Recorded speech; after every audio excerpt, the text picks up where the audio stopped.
পশ্চিমবঙ্গের বিধানসভা নির্বাচনের 293টির মধ্যে 200-রও বেশি আসন পেয়ে জয় নিশ্চিত করেছে বিজেপি। দলটির 208টি আসনের মাইল ফলকের বিপরীতে মাত্র 79টি আসন পেয়ে তলানিতে মমতার তৃণমূল কংগ্রেস। এদিকে জয় নিশ্চিতের পর দেয়া বার্তায় অনুপ্রবেশকারীদের বিরুদ্ধে পদক্ষেপের আশ্বাস দিয়েছেন প্রধানমন্ত্রী নরেন্দ্র মোদী।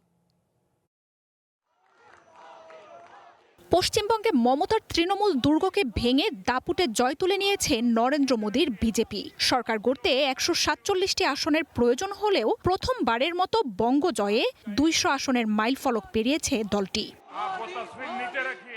ভোটের লড়াইয়ে মমতা বন্দ্যোপাধ্যায়ের তৃণমূল অনেকটাই বিপর্যস্ত। হাড্ডাহাড্ডি লড়াইয়ের পর ভবানীপুরের নিজ আসনেও শুভেন্দু অধিকারীর কাছে বড় ব্যবধানে পরাজিত হয়েছেন তিনি। শুভেন্দু জয় তুলে নিয়েছেন আরেক আসন নন্দীগ্রামেও।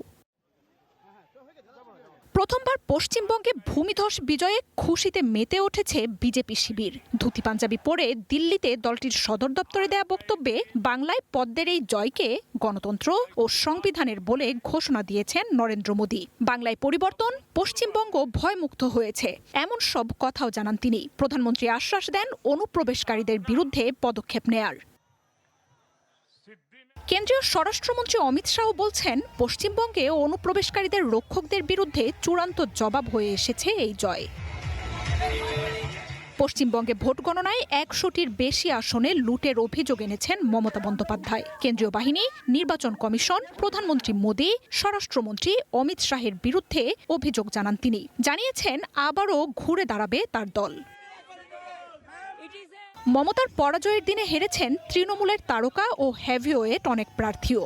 ব্রাত্য বসু সহ তৃণমূল সরকারে থাকা 1 ডজনের বেশি মন্ত্রী নিজ নিজ আসনে হেরে গেছেন। মার্জিয়া উপমা, ওয়ান ইন্টারন্যাশনাল ডেস্ক।